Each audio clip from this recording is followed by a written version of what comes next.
Sometimes he sold rice, sometimes he did labor work, and sometimes farming. He ran away from home 4 times and got nothing but betrayal. But despite this, he manufactured his own car. In the beginning, its price and quality were so low that the world made fun of it and forced it to flop. It was as if it had become used to climbing up and falling back on the ground several times, and this habit made it so strong that finally, this boy became a flatterer once again in the world's 3rd largest car manufacturing company, Hyundai's. Nazreen Chung-ju Young was born in 1915 in a village named Tongchan in Korea. This village is present in North Korea today. At that time, the whole of Korea was one country ruled by Japan. Chung was the eldest of his 7 siblings, and due to poverty, the whole family worked in the fields. Chung had to leave his home at the age of just 14. Due to poverty, he had to leave school and started working in the fields with his parents. He used to work in the fields all day, but could earn so little that despite working, he had to sleep hungry many days. This situation forced him to think whether he could spend his whole life in this condition. He was fed up with his life, and ultimately, he ran away from home and went to Kwon City, 100 kilometers away. There, he started working as a laborer with construction workers. He used to work very hard but earned less money, but even in this situation, he was very happy, because firstly, he used to spend the money he was earning alone, and secondly, he was now free. But this freedom could last only for 2 months. His parents, who were searching for him, reached Kwon and found him and took him back to the village. The happiness that had come in Chang's life for the first time was snatched away from him, and he had to leave again. He was sent to work in the fields, but in reality, he had tasted the city life, and he did not want to live in the village or in the fields again. After that, he tried to run away twice, but was caught and came back to the village and started working. One year, the crop was very less, and there was food shortage in the whole village. The situation reached such a point that he had to remain hungry for many days. Chang thought that now it was enough. He would not stay here under any circumstances. Now he started planning to run away from home for the 4th time, and this time it was his last attempt. This time he ran away and reached Seoul City, which is the capital of today's South Korea. It was as if he had made it his life's purpose to leave the village and settle in the city. Then he did any work, no matter what work he had to do. After coming to Seoul, he did not leave any work. He worked as a laborer in construction work, worked as a factory worker, and even did cleaning work. He had one quality that whatever work he did it with full dedication and hard work. After some time, he got a job of delivering rice at a rice shop. He started delivering rice to people's houses on his bicycle. Due to this, the shop's sales increased a lot, and the shop owner was happy and made Chang the shop's manager. This was his first job in which he did not have to do any kind of labor. And within no time, he increased the shop's sales to a great extent. Meanwhile, the shop owner fell ill and was not able to run the shop. So, he sent Chang to his shop for a small amount. The boy who ran away from home 4 times to work in the fields became the owner of his own shop at the age of just 22. He worked very hard at his shop, and within a short time, his rice shop became the best shop of the area. He was very happy, but during that time an incident happened, and his small happiness was about to turn into sorrow. 7th July, 1937. On 20th May, 1945, a Japanese soldier disappeared somewhere near the Marco Polo Bridge, and to find him, the Japanese soldiers asked for permission to search in China, but when China refused to give them permission, a clash started between the two, which is known in history as the Second Sino-Japanese War. This war, fought over a small issue, continued for the next 6 years, and due to this, there was a severe shortage of rice in Japan and Korea. Now, because Korea was also occupied by the Japanese Imperial Army at that time, the Japanese government took over the rice shops in the whole of Japan and Korea so that the shortage could be met. Chang's rice store was also included in these stores, and now he became unemployed once again. His 2 years of hard work, his savings, everything was multiplied by 0. But Chang did not give up. He now started looking for some such work which the Japanese army could not occupy. He shortlisted many ideas and finally decided to open a car repair shop. But the problem was that Chang did not have any money to start this business. He gave a loan of rupees 3,000 and started a new business by the name of Auto Service, but the opposite of what he had thought happened. It is said that trouble does not ask before coming. Suddenly, people started working. He had progressed so much that he called his entire family from the village and settled them in Seoul City. But once again, a test came his way. At that time, the World War was going on, and Japan was also a part of this war. Japan needed workshops to make war equipment, and that is why the Japanese government started taking control of the workshops. Once again, the Japanese government took control of the workshops.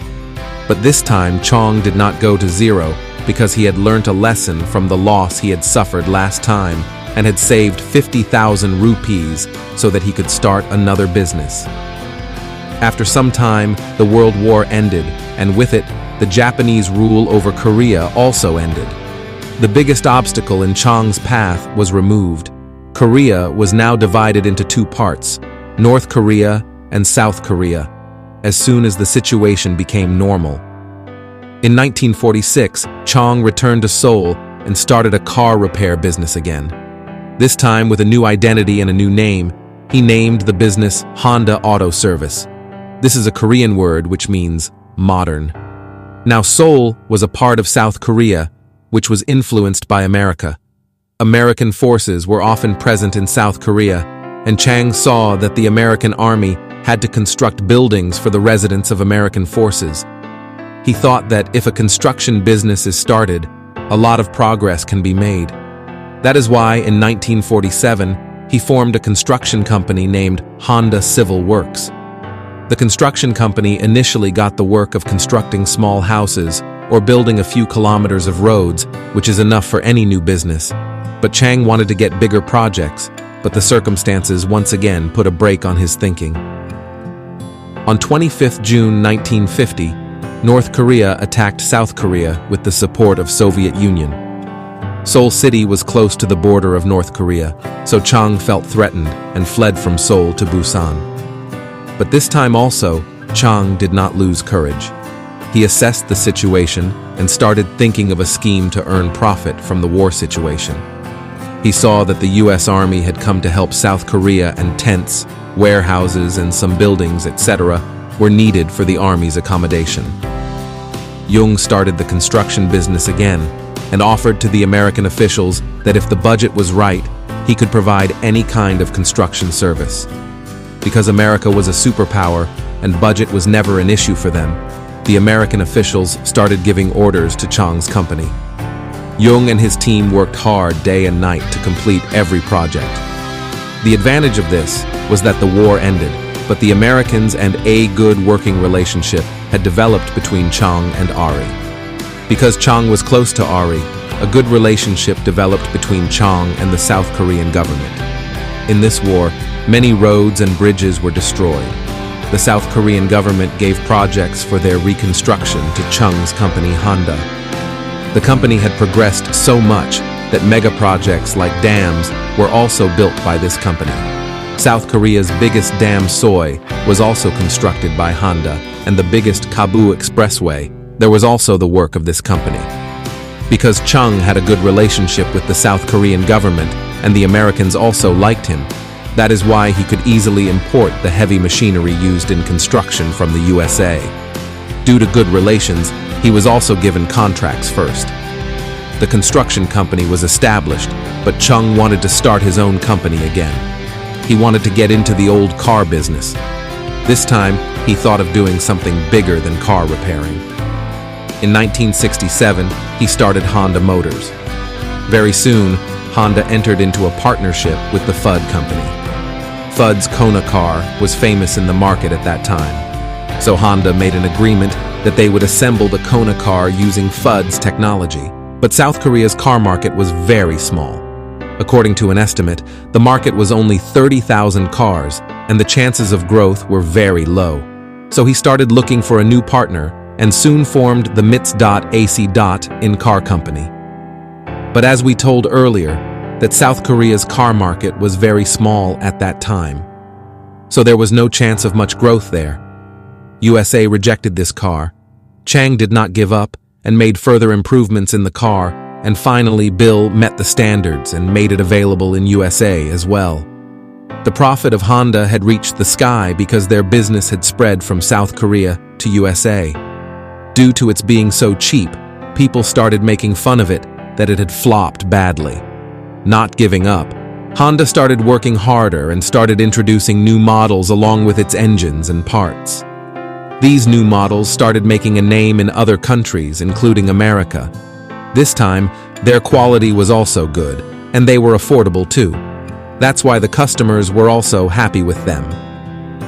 Soon, it started becoming one of the biggest car companies in the world. Chung Ju-young, who started his journey with rice, had now become the owner of a successful multinational company. Due to old age, his health was not the same anymore. That's why he took retirement and handed over the company to his sons. Chung died in 2001, and he left behind the world's third biggest car company. I left the manufacturing company, but there are some facts related to it which you might not know. People started working. There was so much progress that he called his whole family from the village and settled them in Seoul City. But again, a test came upon him. At that time, the World War was going on, and Japan was also a part of this war. Japan needed workshops to make war equipment, and that is why the Japanese government started taking the workshops under its control. The Japanese government took control of the workshops again, but this time, the change did not become zero because it had learnt a lesson from the loss it had suffered last time, and